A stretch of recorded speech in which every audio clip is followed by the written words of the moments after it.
देखिए, केंद्र सरकार और बिहार सरकार द्वारा कहीं न कहीं बजट लाया जा रहा है। अगर केंद्र सरकार की बात करें तो 1 फरवरी को बजट आने वाला है और वहीं बिहार सरकार की बात करें तो 3 फरवरी को बजट आने वाला है। तमाम मुद्दों पे बातचीत करने से पहले सबसे पहले तमाम दर्शकों को बताना चाहते हैं कि बिहार से लेकर के केंद्र में कहें तो बिहार में एनडीए की डबल इंजन की सरकार है, वहीं केंद्र की बात करें तो केंद्र में भी एनडीए की सरकार है। तमाम मुद्दों पे बातचीत करने के लिए हमारे साथ बीजेपी के प्रवक्ता भूपेंद्र यादव जी हैं और इनसे जानेंगे कि इस बार का बजट क्या कुछ खास होने वाला है, किसानों के लिए क्या कुछ मिलेगा, युवाओं के लिए क्या कुछ है, महिलाओं के लिए क्या कुछ है। तो सर, सबसे पहले प्रचंड जीत हुई बिहार में भी आप लोग को और कहीं ना कहीं लोगों पे एक बार फिर से मोदी सरकार पे भरोसा जताया है। ऐसे में केंद्र सरकार द्वारा 1 फरवरी को बजट आने वाला है, इसको कैसे देख रहे हैं और बजट में क्या कुछ खास मिलने वाला है, खास करके बिहार के लोगों के लिए? देखिए, हमारे आदरणीय नरेंद्र मोदी जी 2014 से जब से इस देश के ऊपर सत्ता और शासन में आए हैं और हमारी एनडीए की सरकार और बिहार में देख लीजिए डबल इंजन की सरकार, बिहार की 14 करोड़ सम्मानित जनता ने पुनः मैंडेट दिया आदरणीय नीतीश कुमार जी और आदरणीय नरेंद्र मोदी जी की जोड़ी को। तो हमारे आदरणीय नरेंद्र मोदी जी ने यह एकदम निश्चित कर लिए है रे भाई कि जब भी बात होगी तो गरीबों की बात होगी, किसानों की बात होगी, महिलाएं के लिए बात होगी, नौजवानों के लिए बात होगी और हमारे देश के बेटा और बेटियों की बात होगी कि उनका शिक्षा और मॉरल निर्माण कैसे हो, इसकी चिंतन और मंथन हमारी भारतीय जनता पार्टी खास करके देश के अंदर में एनडीए की सरकार आदरणीय नरेंद्र मोदी जी के नेतृत्व में यह बजट होने जा रहा है जो देश के हित में होगा और सबका साथ सबका विकास और न्याय के साथ विकास की बात हमारे देश के प्रधानमंत्री आदरणीय नरेंद्र मोदी जी आप देखिएगा करेंगे। और इस बजट से टोटल नौजवान से लेकर गरीब, हमारा बुजुर्ग महिला, हमारा किसान, हमारा कृषक, ये पशुपालक से लेकर के बड़े उद्योग से लेकर के छोटे गरीबों तक जो है ना लाभ ही लाभ देने जा रही है बजटीय जो भी आएंगे। तो क्या लगता है भूपेंद्र जी, जो आप लोगों ने चुनाव के समय वादे किए थे बिहार के लोगों से, तो क्या वो वादे में कहीं ना कहीं इस बजट में भी देखने को मिलेगा? एकदम, ये तो निश्चित है रे भाई। बिहार की सम्मानित जनता ने आशा भरी निगाहें से आदरणीय नरेंद्र मोदी जी डबल इंजन की सरकार की ओर देख रही थी रे भाई। और बिहार की 14 करोड़ सम्मानित जनता ने एकदम खुल करके मैंडेट देने का काम किया भारतीय जनता पार्टी और आदरणीय नीतीश कुमार और नरेंद्र मोदी जी की जोड़ी को।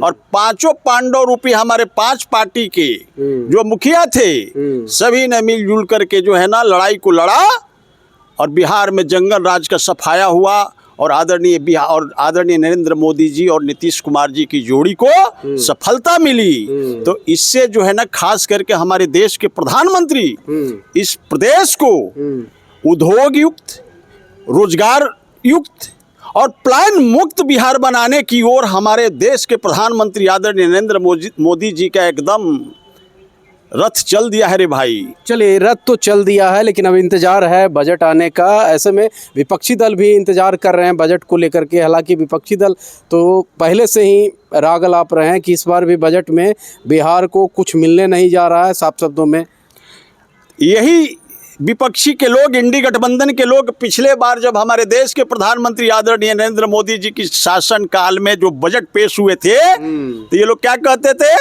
कि बजट बिहार का है, ये बिहार के सब दे दलौड़े भाई। तो ये लोग छाती पीट रहे थे। आई लोग जो है ना डुअल पॉलिसी खेलते हैं।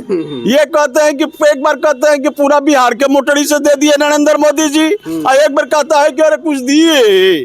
अरे भाई, आप लोग लूटन गोविंद हो, जीवन भर तो बिहार को रिसोर्स को लूटा और रिसोर्स को लूटने वाला यदि इस तरह की बात कर रहा है कि बिहार को जो है ना बजट में क्या मिलेगा नहीं मिलेगा, तो खैर उनका तो नैतिक अधिकार ही नहीं है इस बात पर सोचने का। क्योंकि जब से कांग्रेस की सरकार इस देश में 70 सालों से लेकर के और हमारे बिहार में आदरणीय लालू प्रसाद जी किंग मेकर की भूमिका में रहते थे रे भाई, तो कहाँ बिहार का जो है ना उन्नति की ओर आप ले गए? आपने धधकता हुआ बिहार दिया।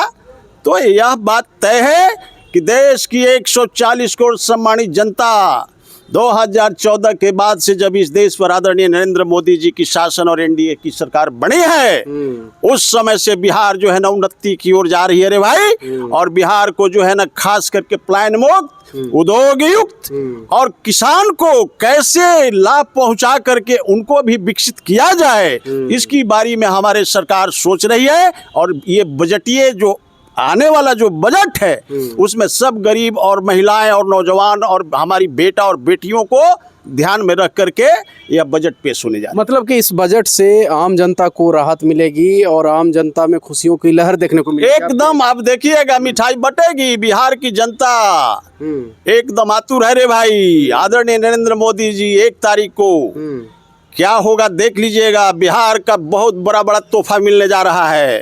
और 5 हाईवे एक्सप्रेसवे ये अभी चल रहा है काम। और सब पूरे बिहार को एकदम जो है ना चकाचौंध बनाया जाएगा।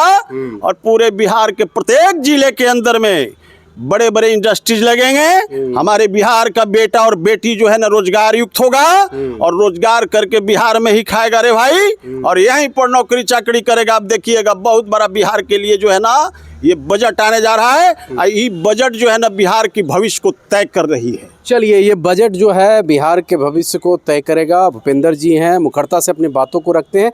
इन्होंने एक बात तो साफ शब्दों में ये कहा कि देखिए इस बार का जो बजट है वो बेहद खास होने वाला है, क्योंकि एनडीए सरकार की प्रचंड जीत हुई है। 202 सीटें एनडीए को मिली है। ऐसे में रिस्पॉन्सिबिलिटी कहीं ना कहीं प्रधानमंत्री के ऊपर डबल बढ़ जाता है, क्योंकि बिहार की जनता ने एनडीए के ऊपर भरोसा जताया है। एक बात इन्होंने साफ शब्दों में कहा है कि इस बार का जो बजट होगा वो किसानों के लिए लाभकारी होगा, युवाओं के लिए लाभकारी होगा, महिलाओं के लिए लाभकारी होगा। और कहें तो और भी जैसे उद्योग धंधे कहीं ना कहीं इसमें इस बजट में देखने को मिल सकते हैं। ऐसे में देखना दिलचस्प होगा कि जब 1 तारीख को खास करके मोदी सरकार द्वारा बजट आता है, उसके बाद विपक्षी दल का क्या प्रतिक्रिया आता है, देखना दिलचस्प होगा। कैमरा पर्सन संजय के साथ मनीष कुमार, जगत 24 पटना, बिहार।